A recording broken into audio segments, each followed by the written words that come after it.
오늘 말씀의 제목은 제자의 윤리라는 제목으로 하나님 말씀 보겠습니다.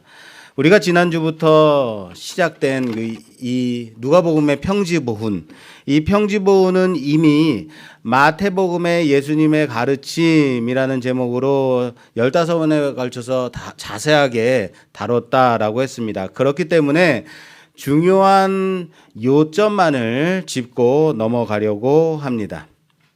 산상순에 대해서 자세히 듣고자 원하시는 분은 우리 유튜브 채널에 가서 15번을 들으시면 되겠습니다.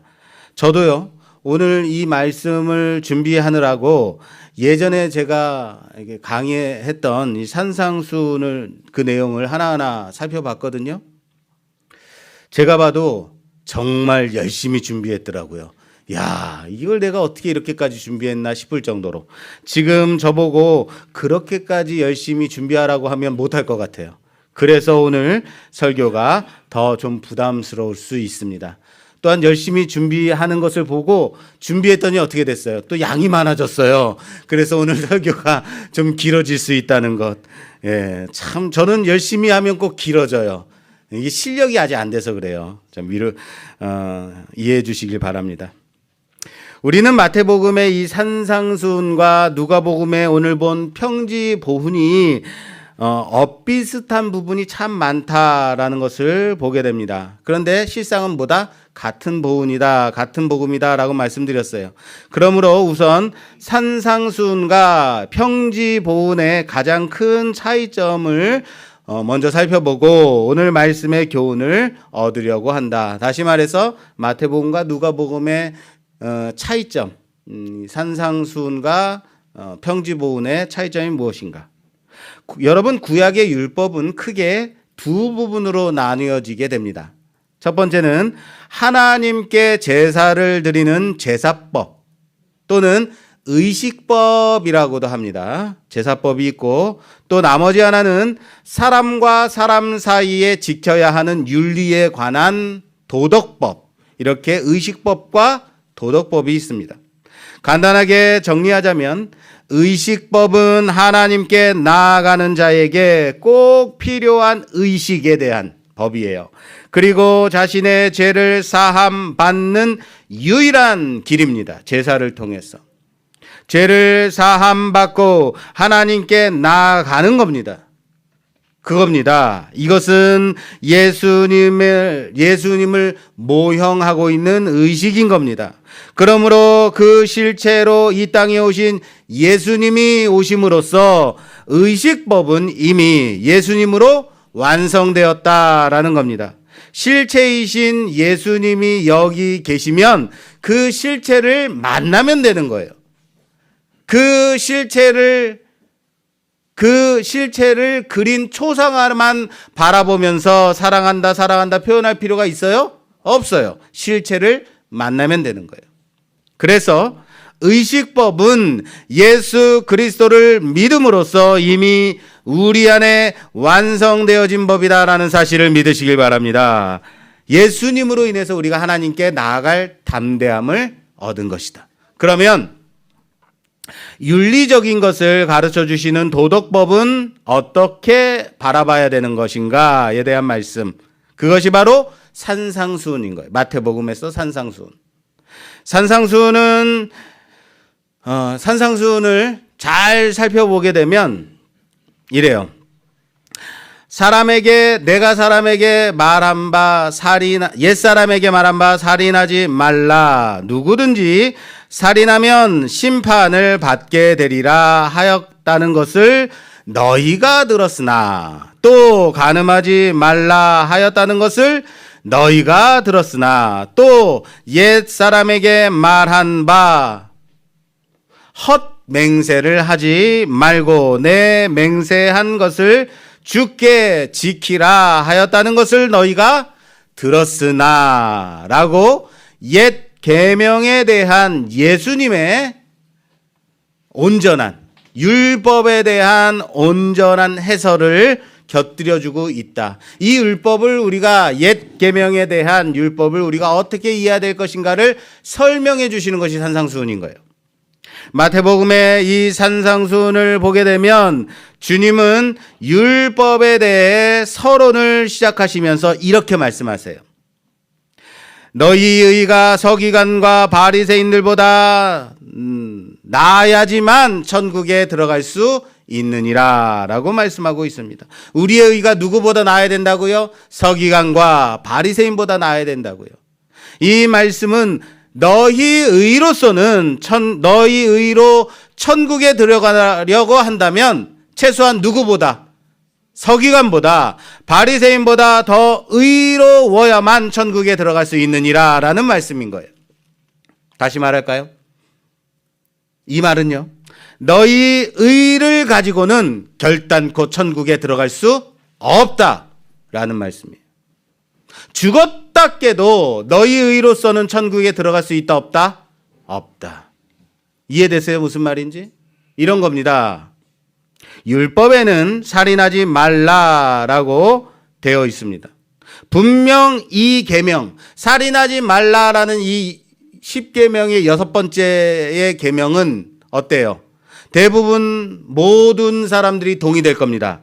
그러면서 이 율법을 들으면서 그렇지, 나는 살인은 안 했으니까 라는 생각 하시지 않겠습니까? 살인하지 않으니까 난 충분히 살인하지 않고 살 수 있지, 지킬 수 있지, 나는 지키고도 남지라고 자부한다고요, 살인에 대해서.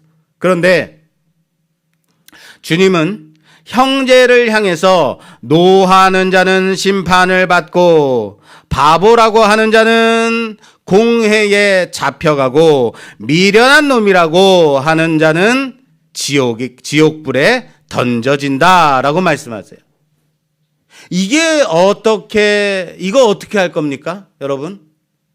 여기 앉아 계신 모든 분들 다 심판날에 지옥불에서 만날 분들 아닌가요? 왜요? 아니, 심판을 받고 공회에 끌려가고 잡혀가고 지옥불에 던져진다라는 이 말씀은요, 다 같은 의미를 가지고 있어요. 쉽게 말해서 이겁니다. 우리 재판에서 1심, 2심, 3심, 우리는 3심제를 하고 있죠. 현대의 모든 재판은 3심제예요. 1심과 2심에서 죄가 인정이 되게 되면 유죄 판결을 받게 되었고 이젠 3심만 남게 된 거예요. 그런데 이 3심에서도 패하게 되면 어떻게 돼요? 아무리 나는 죄가 없다 외칠지라도 돌이킬 수 없게 되는 유죄 판결을 받게 되는 겁니다. 다시 말해서 이 유죄 판결에서 나는 죄 없다라고 할 수 있는 사람은 있다 없다? 없다라는 겁니다. 다 유죄 판결을 받아 지옥불에 던져질 사람들이다라는 겁니다. 왜요? 화냈으니까요. 바보라고 남에게 심하게 말했으니까요. 미련한 놈이라고 남을 비하했으니까요. 여러분들의 인생에서 한 번도 이렇게 화를 내거나 남을 비하하거나 그렇게 남에 대해서 나쁘게 말한 적이 나는 한 번도 없네라고 말할 수 있는 사람 있습니까? 없다라고요. 그러니까 다 죄인인 거예요. 율법을 범한 자들이라는 거예요. 어떻게 하실 거예요? 마태복음 한번 가서 찾아볼게요. 마태복음 5장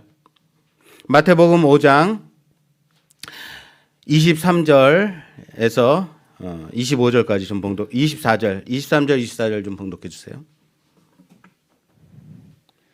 그러므로 예물을 제단에 드리려다가 거기서 내 형제에게 원망 들을 만한 일이 있는 것이 생각나거든 예물을 제단 앞에 두고 먼저 가서 형제와 화목하고 그 후에 와서 예물을 드리라. 아멘. 뭐라고 말씀하고 있어요? 만일 예물을 드리려다가 형제에게 원망 들을 일이 생각이 나거든 어떻게 하래요? 먼저 가서 화해하고 그 후에 와서 제사를 예물을 드리라라고 말씀하고 있습니다. 뭡니까? 이웃과의 관계에서 원망 들을 일이 생각이 난다면 하나님이 그 제사와 예물을 받으신다 받지 않으신다? 받지 않으신다라는 말씀 아닌가요? 이웃과 불화하고 원망 들을 만한 일이 있는 상태에서는 너희가 드리는 그 예배는 하나님이 받지 않으시겠다라는 말씀이죠. 이건 그냥 내가 내 형제에게 내 이웃에게 좀 섭섭하게 했네 그 정도의 일은 아닙니다. 괜히 좀 미안한 마음이 들고 그 정도가 아니라 화해해야만 하는 일인 거예요. 내 마음속에 오랫동안 묵혀있는 그런 이웃에게 준 상처들, 이런 겁니다. 우리는 살인은 좋은 건가 나쁜 건가라고 묻는다면 여러분 뭐라고 대답하실래요? 좋은 거예요, 나쁜 거예요? 나쁜 거죠. 그 외에 지금 78분은 좋은 거라고 대답을 안 하고 계십니다. 그래서 살인은 해야 돼요, 하지 말아야 돼요? 하지 말아야 되는 거예요. 당연한 거예요. 나는 살인하지 않았다고, 그러나 고작 살인하지 않았다고 나는 율법을 지켰다라고 자부하는 그 나의 의가 고작 재판장에 끌려가게 된다면 확실한 유죄 판결을 받을 뭐예요? 그런 의의밖에 안 된다는 거예요. 사람과의 관계도 제대로 하지 못하면서 하나님께 예물을 바친다고 그 예물을 하나님이 받으시겠느냐라는 말씀인 거죠. 그럼 여러분들 화 좀 냈다고 이렇게까지 하셔야 되나? 그렇게 생각될 수 있어요. 자, 그렇다면 여러분 살인만 하지 않는다고 율법을 잘 지켰다고 자부하는 우리의 그 의가 얼마나 형편없는 의인지 지금부터 제가 설명해 보겠습니다. 뭐라 그랬어요? 예배를 드릴 때 나에 대해서 원망을 들을 일이 생각이 난다면 어떻게 하라고요? 가서 화해하고 오라 그랬어요. 예물을 드리기 전에 먼저 가서 사과하고 화목해 한 후에 와서 예물을 드리라라고 말씀합니다. 자, 여러분 혹시 여기 앉아 계신 여러분들 중에 지금 내가 화해해야 될, 사과해야 할, 화목해야 할 형제나 이웃들이 생각이 난다면, 그런 사람이 생각이 난다면 어떻게 해야 돼요? 모르세요? 말씀이 뭐라 그랬어요? 화해하고 와야 돼요. 예배 중간에라도 아차, 내가 그 사람 지금까지 내가 마음에 너무 남았는데 내가 가서 미안하다고 해야지. 빨리 자리를 박차고 나가서 사과하고 와야죠. 어서 갔다 오세요. 기다릴게요. 그래야 뭐 하신다는 거예요? 하나님이 그 예배를 받아주신다라고 말씀하시는 거잖아요. 그런데 이렇게 말하면 여기 한 부류의 사람들은 그래, 맞아, 내가 죽어야지, 내 안에 내가 너무 많아, 내가 너무 살아있어서 그래, 나를 죽이고 가서 사과하고 화목하게 하고 이렇게 예수님처럼 그렇게 하고 와야지라고 생각하는 부류가 있을 겁니다. 순종하는 사람들이죠. 그런데 또 다른 부류가 있습니다. 이 사람들은 어떻게 생각하냐면, 하나님, 나는 절대 사과 못해요. 절대 내가 먼저 손 내밀지 못해 미안하다고 말할 수 없어요. 왜요? 내가 뭘 잘못했다고요? 걔가 잘못한 거예요. 그 사람이 잘못했죠. 라고. 왜 내가 그래야만 하는 건가요? 나는 못해요. 라는 모태 신자들이 있어요. 딱 잡아떼는 거죠. 그런 부류가 있어요. 그리고 뭐예요? 뻔뻔스럽게 이 자리에 앉아서 끝까지 거룩한 얼굴로 예배를 드리는 사람 있죠. 거의 대부분. 그런데 이런 부류는 하나님이 예배를 받으시든지 받지 않으시든지 상관이 없다라고 생각하는 부류인 거예요. 마음에 찔리시나요? 그냥 내 만족으로 예배의 자리에 나와 있는 부류인 겁니다. 불편하신가요? 그래도 들으셔야만 돼요. 왜요? 지금 이 불편함 때문에 예수님께서 이 말씀을 하시고 계신 거기 때문에요. 불편하라고요. 그게 너의 참모습이다. 그게 네가 말하는 너의 의이다. 그게 너의 의잖니? 라고 말씀하십니다. 볼륨 조금 올려주세요. 그리고 진짜 문제의 마지막 부류가 있어요. 누구냐면 이 부류의 사람들은 교회에 예배를 드리러 나오려다가 집에서 말다툼하고 나오는 거죠. 괜히 짜증나는 상황인 거죠. 집에서 아침부터 17시부터 복지콜을 불렀는데 복지콜이 안 돼가지고 화가 잔뜩 나 있는 거죠. 그리고 기분 나빠서 교회에 왔는데 교회 와서 계단을 올라가다 툭 하고 사람하고 부딪혀요. 어이, 눈 안 보여? 짜증을 내는 거죠. 몰랐어? 서로 부딪히는 거죠. 안 보이니까 말씀 교회지. 서로 이런 얘기하고 있는 거죠. 그래? 안 보인다고 서로 간에 말다툼하고. 그런데 말씀이 생각나는 거죠. 형제에게 원망 들을 일이 생각이 나거든 어떻게 해요? 가서 먼저 사과하고 그래요. 사과할 마음이 있어요? 없어요? 없어요.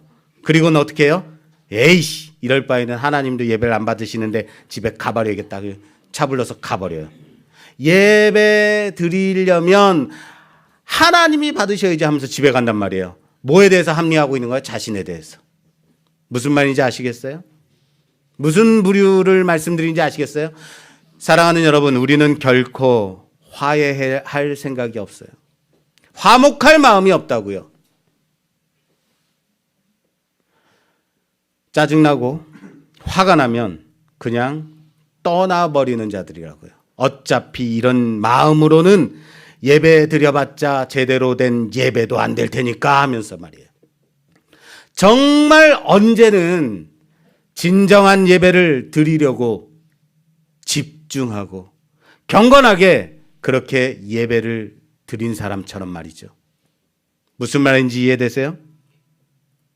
다른 말로 할까요? 우리는 결코 온전하게 드리는 예배를 택하는 자들이 아니다. 우리는 내가 먼저 화해할 바에는, 내가 먼저 사과할 바에는, 내가 먼저 죽어지기보다는 예배를 포기하는 자들이라고요. 아시겠어요? 그걸 하나님이 안 받으시기 때문에 라고 핑계댈 뿐이지, 그렇게 떠날 뿐이지 절대 말씀대로 살려고 몸부림치지 않는 자들이라고요. 가서 순종하고 화목하고 화해할 마음이 없는 자들. 그럴 바에는 예배를 뭐한다? 포기하고 마는 자들. 이건 하나님을 포기하는 겁니다. 이게 바로 우리가 가진 고작 우리의 의인 겁니다. 그래서 우리의 의로 주님이 말씀하시는 거예요. 너희의 의가 서기관보다 바리새인들보다 더 낫지 아니하면 결단코 천국에 들어가지 못하느니라. 우리는 고작 이 정도의 의밖에 없는 자들입니다. 그래서 우리가 가진 의를 가지고는 천국에 결단코 갈 수 없다라는 겁니다. 정말 나의 의를 가지고 천국에 가려 한다면 최소한 누구보다 나아야 된다? 서기관 바리새인보다 나아야 된다고요. 고작 살인하지 않았다라는 그 정도의 의 가지고는 된다 안 된다? 우리는 내 자존심 때문에 예배를 포기하는 자들이라고요. 우리는 고작 내 기분 때문에 하나님을 포기하는 자들이라고요. 아닌가요? 마태복음의 산상수훈은 어디에 중점을 두고 말씀하시는 거냐면 바로 이 의에 초점을 맞추고 있는 거예요. 의, 너희가 가진 의. 하나님 나라에는 결코 너희 의를 가지고는 들어갈 수 없다라는 거예요.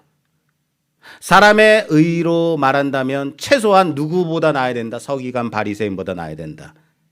그런데 그들만큼 너희가 의로우냐? 그들만큼 행하느냐? 그렇다고 여러분 서기관과 바리새인들의 의가 참다운 의였던가요? 그것 또한 아니잖아요. 그들은 예수님이 말씀하십니다. 외식하는 자들이다. 따라서 합시다. 그들은 외식하는 자들이다. 그래서 그들이 하는 행동은 따라 할지라도 그들의 외식을 따라 하지는 말라라고 말씀하시는 겁니다. 여러분, 외식이라는 단어는 헬라어로 어떤 의미를 가지고 있냐면 극장에서 연기하다라는 뜻을 가지고 있어요. 뭐뭐한 체하다, 뭐뭐인 척하다, 연기하다. 지금으로 말하자면 탤런트를 말하는 단어가 바로 외식하다라는 단어예요.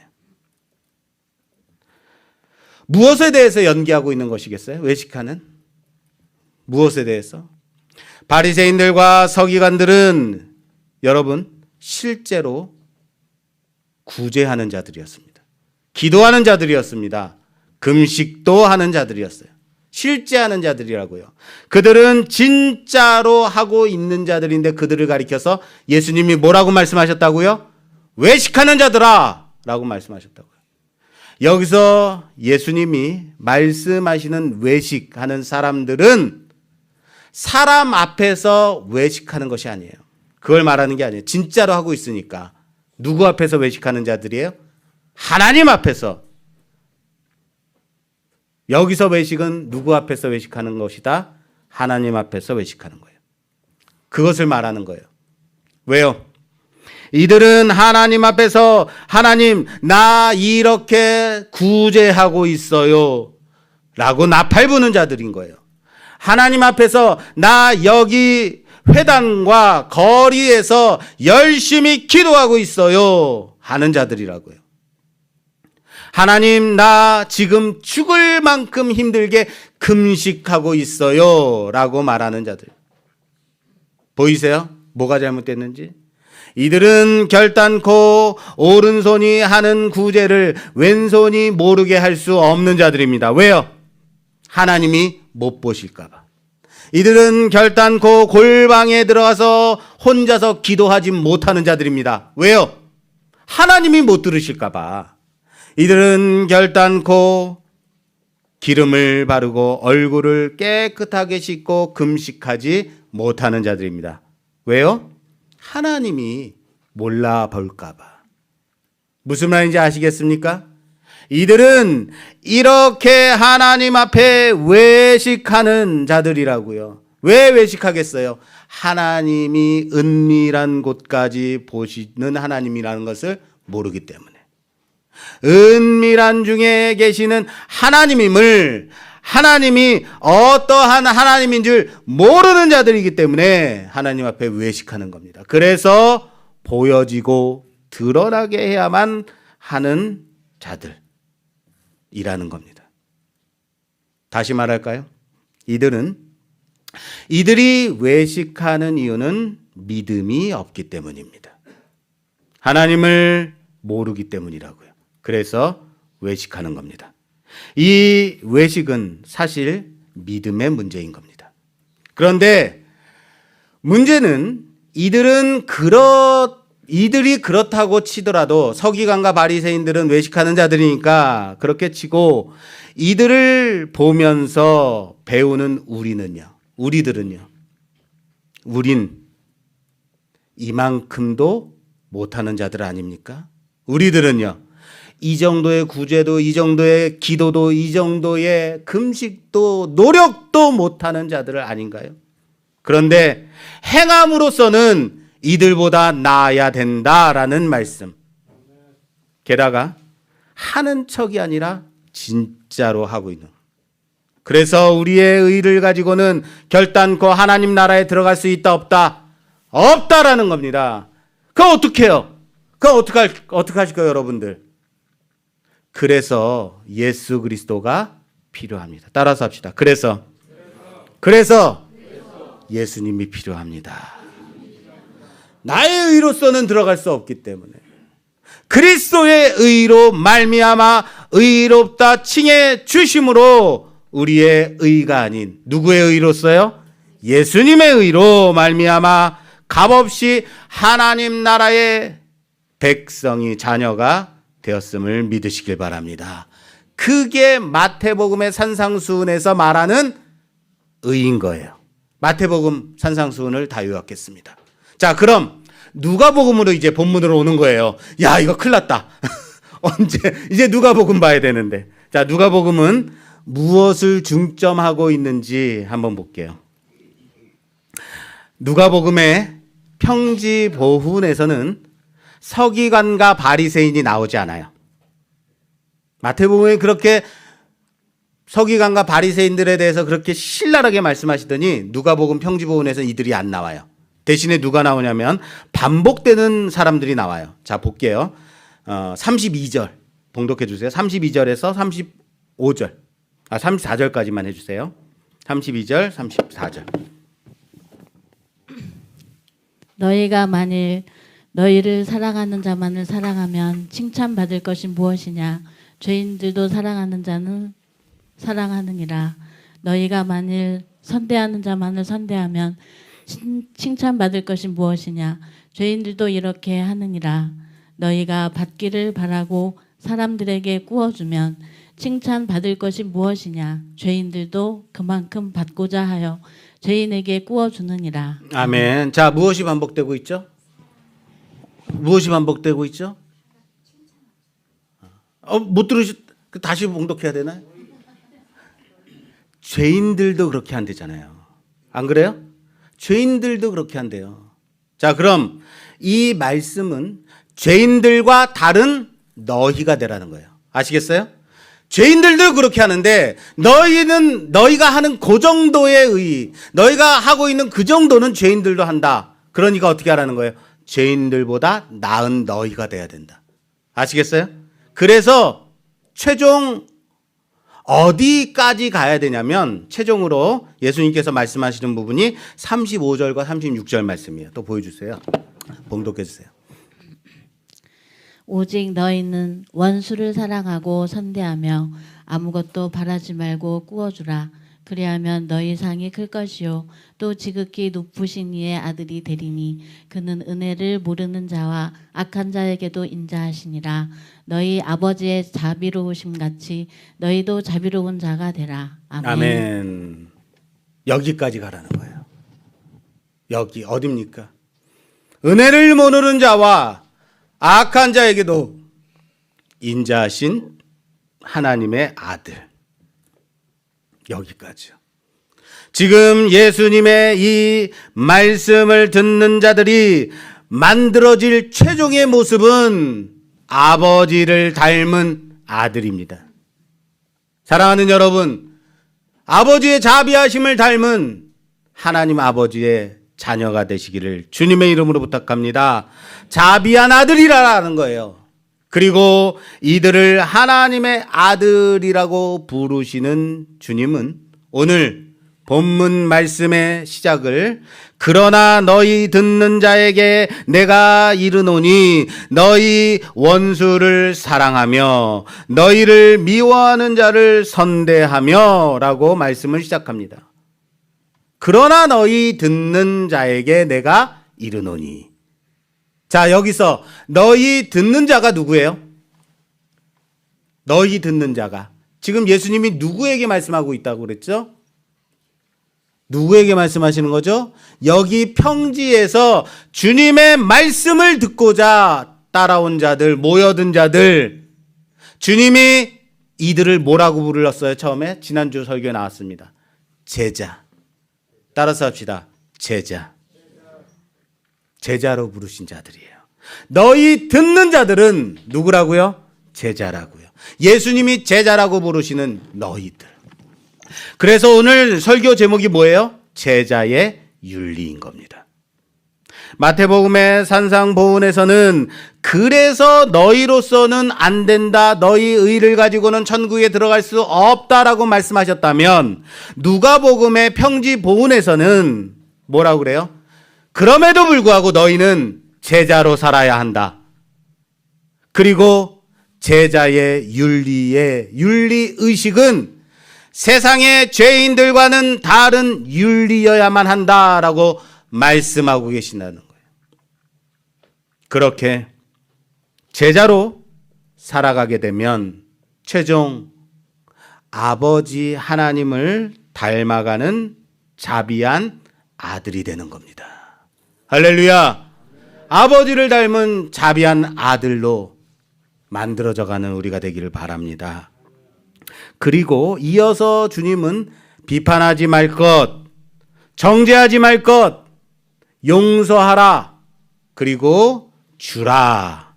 너희가 헤아리는 그 헤아림으로 헤아림을 당할 것이다 라고 말씀하고 있습니다. 비판은 여러분 왜 하는 거죠? 왜 남에 대해서 왜 비판할까요? 그리고 왜 비판하죠? 남을 비판해서 깎아내리면 누가 올라가요? 내가 올라가요. 그리고 왜 예수님은 비판하지 말라고 했을까요? 말씀을 잘 보면 비판받지 않으려거든 비판하지 말라라고 말씀하고 있어요. 너희가 헤아리는 그 헤아림으로 너희가 헤아림을 당할 것이다. 다시 말해서 헤아림을 당하기 싫으면 뭐 하지 마라? 헤아리지 말라는 거예요. 그리고 이에 대한 비유를 들어서 말씀하시는 것이 뭐예요? 들보, 티와 들보에 대한 얘기예요. 자, 여기서 우리는 들보와 티에만 집중하기 때문에 들보와 티만 본다고요. 우리의 이해를 방해하는 요소가 돼요. 여러분, 실제 들보가 기둥이 눈에 들어가요, 안 들어가요? 들어갈 수 있어요? 없어요. 그런데 마태복음에서 주님은 중요한 힌트를, 이 본문을 이해할 힌트를 주세요. 눈에 들보가 있음에도 상대에게 티를 빼라라고 하는 사람을 가리켜서 예수님은 외식하는 자라고 부르고 계십니다. 왜 외식하는 자일까? 나는 하는 척이라도 하는 사람이니까. 아시겠어요? 너는 왜 이것도 못하냐라고 비판하는 거예요. 헤아리는 거예요. 나는 하루에 3시간씩 기도하는 사람인데 너는 그것도 못하잖냐. 이게 헤아림이에요. 아시겠어요? 기도를 자신을 드러내기 위해 사용하는 도구로 쓰고 있다는 거예요. 사람 앞에 드러내고자 하는 기도. 나는 하는데 너는 왜 안 해?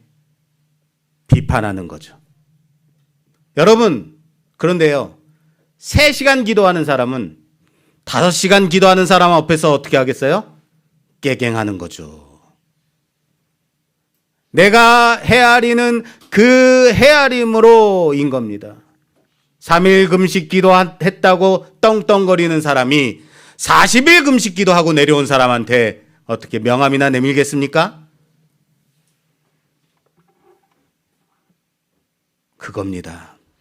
비판하는 자는 자기 자신을 증명하기 위해서, 드러내기 위해서, 자신을 나타내기 위해서 비판하고 헤아리는 자. 그래서 좋은 열매 맺는 나무와 못된 열매 맺는 나무가 이어서 나오는 겁니다. 재밌어요. 자, 보세요. 볼게요. 본문 6장 43절에서 45절까지 좀 봉독해 주세요. 이어서 나오는 말씀입니다. 못된 열매 맺는 좋은 나무가 없고 또 좋은 열매 맺는 못된 나무가 없느니라. 나무는 각각 그 열매로 아나니 가시나무에서 무화과를 또는 찔레에서 포도를 따지 못하느니라. 선한 사람은 마음에 쌓은 선에서 선을 내고 악한 자는 그 쌓은 악에서 악을 내나니 이는 마음에 가득한 것을 입으로 말함이니라. 아멘. 자, 열매는 무엇을 가지고, 나무는 무엇을 가지고 답을 말해버렸네요. 자, 어려운 문제였는데.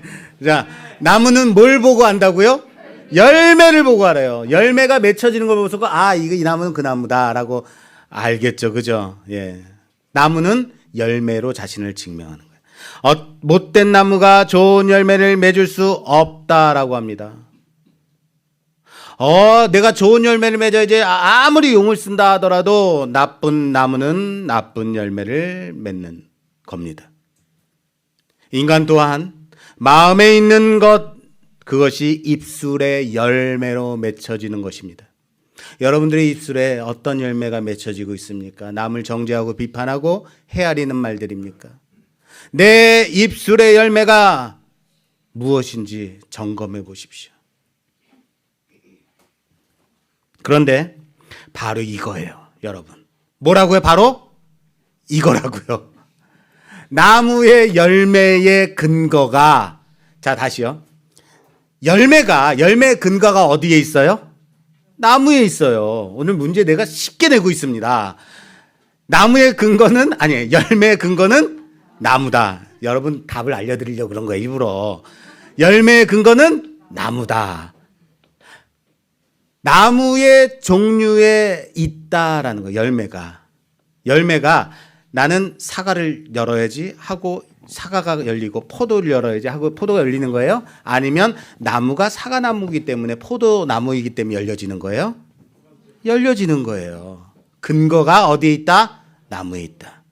그 나무가 좋은 나무라면 좋은 열매가 맺혀지는 겁니다. 못된 나무라면 당연히 못된 열매가 맺혀지는 겁니다. 그래서 우리의 근거가 선함에 있어야 되는 겁니다. 선함에요. 근데 여러분들 선하십니까? 한 율법학자가 주님을 시험하려고 나왔습니다. 선한 선생이요 라고 주님께 묻습니다. 그때 주님께서 뭐라고 말씀하시나요? 어찌하여 나를 선하다 하느냐? 선하신 분은 오직 하나님밖에 없다라고 말씀하십니다. 여러분들이 선하십니까? 선한 자가 있어요, 없어요? 없다고요. 그리고 그 선함에서 선함이 나오는 겁니다. 지극히 높으신 분의 아들. 우리의 근거가 지극히 높으신 선하신 하나님께 있다면 우리에게 열려질 아들의 열매는 뭐예요? 선한 열매죠. 그런데 그럼에도 불구하고 우리는 은혜를 모르는 자에게, 우리는 악한 자임에도 불구하고 은혜를 모르는 자와 악한 자에게도 인자하신 하나님 아버지의 자비하심을 닮아 자비한 자가 되라. 할렐루야. 나의 선함의 근거와 자비의 근거가 나에게 있다, 없다? 없다. 누구에게 있다? 하나님께 있다라는 사실을 믿으시길 바랍니다. 왜요? 나는 자비하신 아버지 하나님을 닮은 아들이니까. 자, 옆에 계신 분하고 인사하죠. 당신은 하나님을 닮은 아들 같네요. 딸 같네요.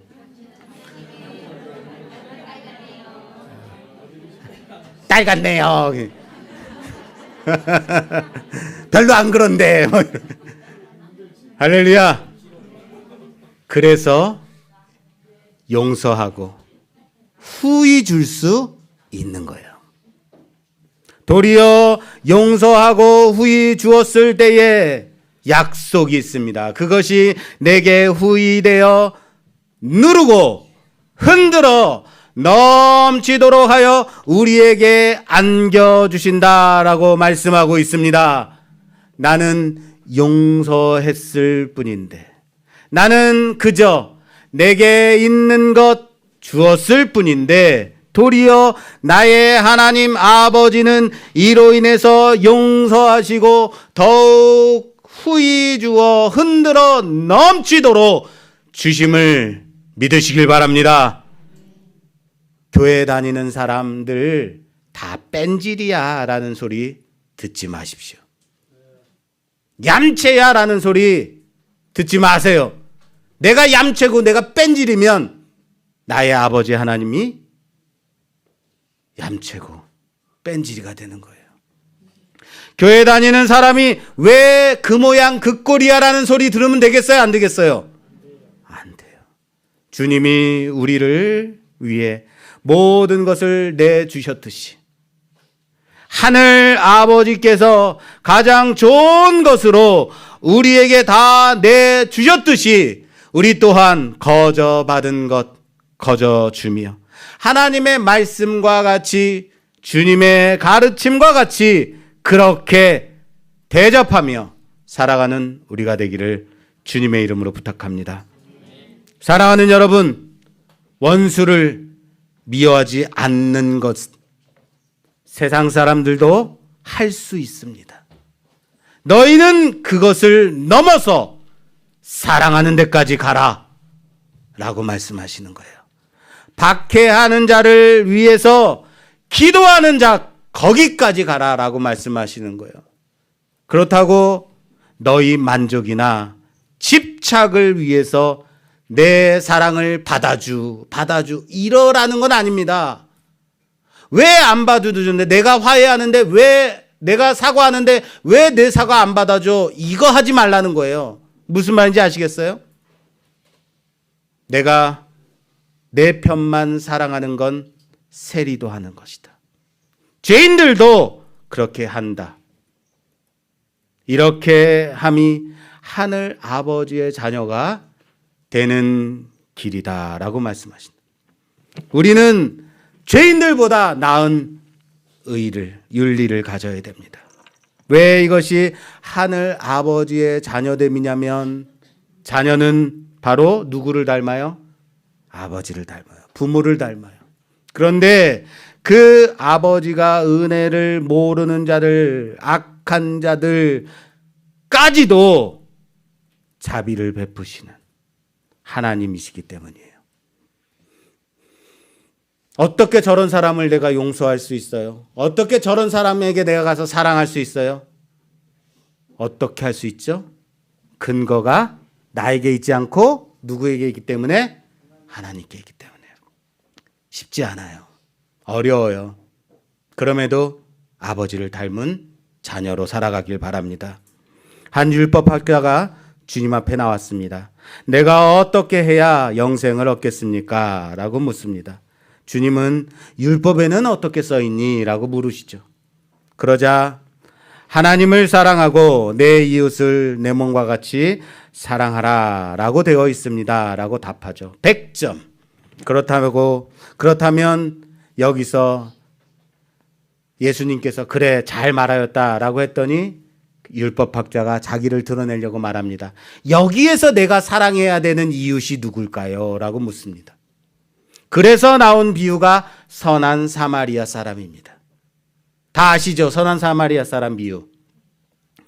율법학자가 자기를 옳게 보이려고 내 이웃이 누구냐라고 묻습니다. 주님은 이 선한 사마리아 사람의 비유 속에서 누가 그의 이웃이냐라고 묻습니다.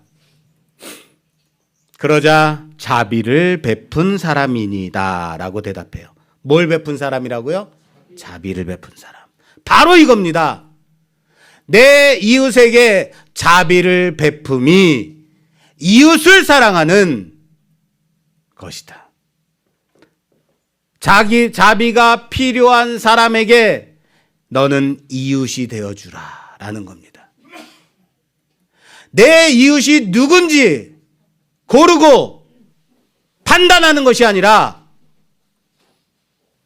이웃을, 자비가 필요한 그 이웃에게 자비한 이웃이 되라라는 겁니다. 고슴도치도 자기 새끼는 사랑한다고 내가 오늘부터 고슴도치를 사랑해야지 하고 가가지고 끌어안았어요. 그랬더니 따가워요. 내가 너를 사랑하기 위해서는 가시를 다 밀어버려야겠다 하고 가시를 다 밀고 사랑하면 이것이 사랑입니까? 아니에요. 오랜만에 제가 감기에 걸렸습니다. 코로나 때문에 마스크를 잘 쓰고 다니다가 요즘 마스크를 안 쓰고 다녔는지 감기에 온판 걸렸어요. 그래서 어제 하루 종일, 어제가 아니군요. 금요일 5월 5일 날 하루 종일 집에 누워 있었어요. 그랬더니 또리가 와가지고 계속 안아주세요 하는 거예요. 야 귀찮아 저리 가. 계속 와서 배 위에 올라오고 소파에 누우면 소파 위로 올라와서 또 배 위로 올라오고 사랑해달라고. 나중엔 포기하고 안고 잤어요. 그나마 오늘은 좀 낫습니다. 또리는 안아주는 걸 좋아해요. 그런데 까미는 안아주는 걸 싫어해요. 그런데 내가 널 사랑할게 일로 와라 하고 까미야 불러다가 억지로 안으면 얘는 웅 하고 물려고 그래요. 무슨 말인지 아시겠어요? 사랑의 방법이 사랑을 받는 사람의 입장에서 고려돼야 된다는 거예요. 주님은 내가 사랑받을 만한 사람이었기 때문에 나를 위해서 십자가를 지신 것이 아니었습니다. 여전히 아직도 죄인임에도 불구하고 먼저 십자가에 달려 죽어주셨습니다. 사랑이 필요하고 자비가 긍휼이 필요한, 아니 생명이 필요한 우리를 위해서 먼저 생명을 내주셨습니다. 그게 하나님의 사랑이라는 사실을 믿으시기 바랍니다.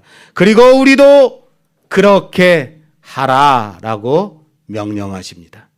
이방인과 똑같은 의가 아닙니다. 죄인들과 똑같이 하는, 세상 사람들과 똑같이 하는 것은 세상 사람과 다를 것이 없습니다. 이것이 바로 서기관과 바리새인과 같은 의인 겁니다. 우리는 예수님의 십자가의 의를, 그것을 성도의 의로 드러내야 하는 자들입니다. 성도는 성도로서 증명되어야 됩니다. 예수 믿는 놈들 믿을 놈 하나도 없어란 말 들으면 되겠습니까? 아니에요. 내가 있는 그것으로 증명되어지는 자. 하나님의 영광을 가리고 살지 말라고요. 그 집사 믿을 만한 사람이야. 그 권사 그렇게 말했다면 정말이야.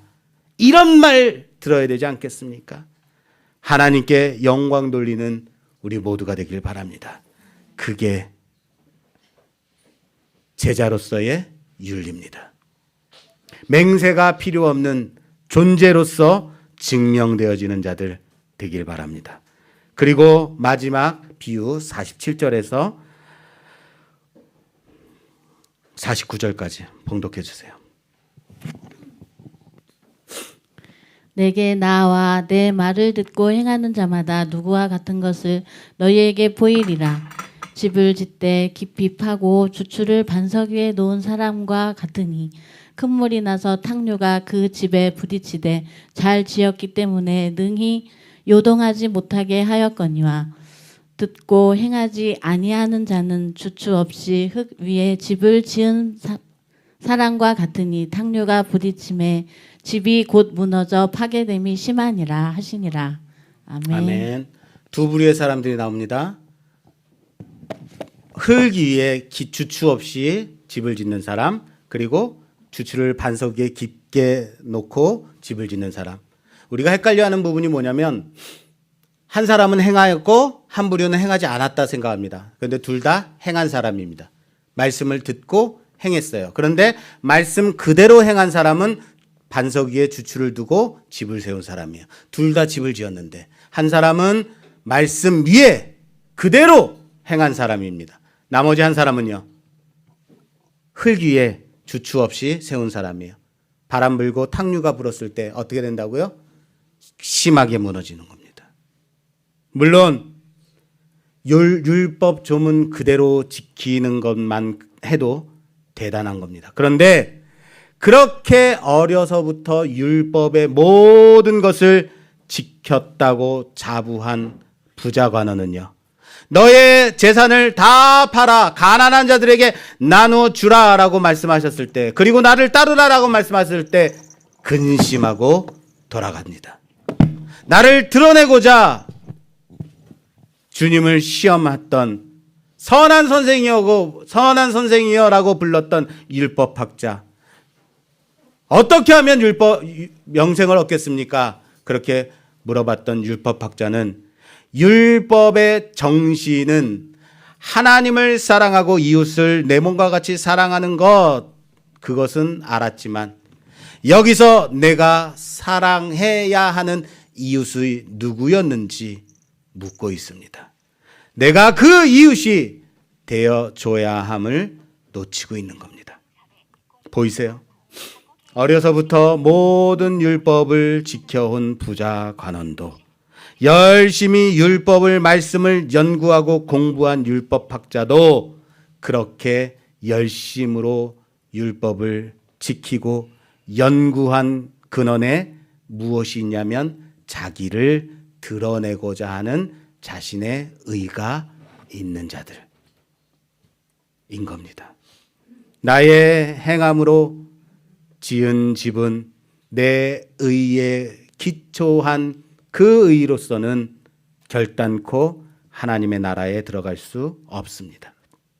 나는 단지 하나님의 공의로우심을, 그 긍휼하심을, 그 자비하심과 그 은혜를 의지하는 자일 뿐입니다.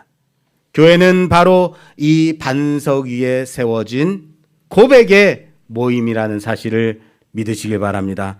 주님은 그리스도시요 살아계신 하나님의 아들이십니다 라는 그 베드로의 고백, 그 반석에 기초한 공동체입니다.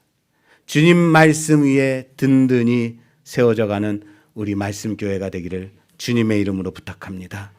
교회가 철저하게 이 예수님의 가르침 위에 기초하지 않는다면 아무리 주의 이름으로 온갖 일을 행한다 할지라도 그 교회는 주추 없이 흙 위에 세워진 집과 같이 무너지고 말 것입니다.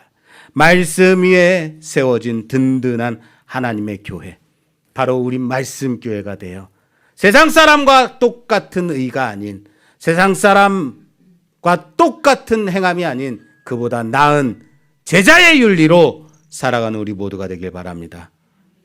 이 사실 기억하고 우리 교회를 말씀 위에 세우는, 그래서 이름 그대로 진정한 말씀교회로, 말씀 공동체로 세워가는 우리 모두가 되기를 주님의 이름으로 축원합니다.